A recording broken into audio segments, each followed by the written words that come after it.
Hello and welcome to the channel. Today we're going to be discussing something really special, something that is very close to our hearts, and we're going to take you on a very special journey. It was a magical time in our life when we moved into our house in the village of Stannington on the outskirts of Sheffield. Now this was a place where we got to create a cottage garden from scratch, and it was certainly my favourite journey of my life so far, my favourite gardening journey and my favourite time in life so far, and I know that Paul feels the same.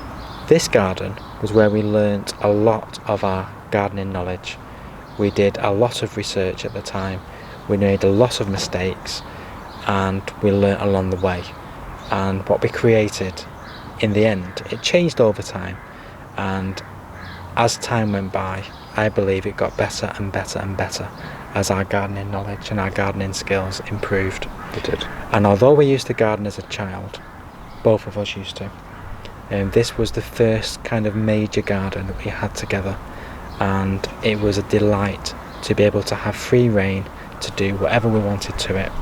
And we took up grass, we put down stones, we planted all the plants, we did everything we wanted to do basically. And in the very end, before we moved, we did even set up the summer house as well. So we did a whole range of different things in the garden over the time we were there, and it was one of our truly magical times in our life, and probably one of the gardens closest to our hearts as well. It's certainly my favourite. So we'll be taking you on this journey, and we'll be showing you how we did it and what we actually created. Now bear in mind, this was a detached cottage, and the garden itself, there'd been a lot of work done to the house before we moved in, and it really was a blank canvas for us to explore. There was a few plants in. I remember there was a geranium, there was there a hydrangea in? I think there was a hydrangea. There was a hydrangea in the front garden. There was a few other plants in the back. A few bedding plants. That was it. So we really did have a blank canvas, yeah. And over the years we created something truly magical.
really do hope you've enjoyed coming on a journey with us to Sheffield, to our beautiful house at Stannington. It's a place where memories were created, and we truly did create a gorgeous cottage garden. We would like to thank our landlords, Mavis and Peter. Peter's no longer with us, but we would like to thank them for giving us the opportunity to live in the house and to create a really special garden. As we've already mentioned, this garden was where we learnt our gardening craft. We learnt what plants go well together. We learnt what grew in our garden, what grew in our current soil, and it was an amazing experience. And we take that forward with us. Every garden is different. Every environment's different. Some's going to be in more sun, more shade. This garden we're in at the moment has a hell of a lot more sun than the Sheffield garden has. So we're able to grow a hell of a lot more different things. We're also able to grow vegetables, which we did kind of struggle with in our Sheffield garden. We did have a very small veg bed, but it didn't do that well. It was to do with lighting, because the houses were quite close to us, whereas here it's a little bit towards the end of the garden. Open, it's more sunny, and we do have a lot more success. It's just about learning what works in your space. I do hope you've enjoyed being on this journey with us. If you do have any comments, please drop them in the box below. Please give us that all essential like, and if you've not yet subscribed, please subscribe. We'll see you very, very soon on the next video. In the meantime, please take care. Thank you for watching.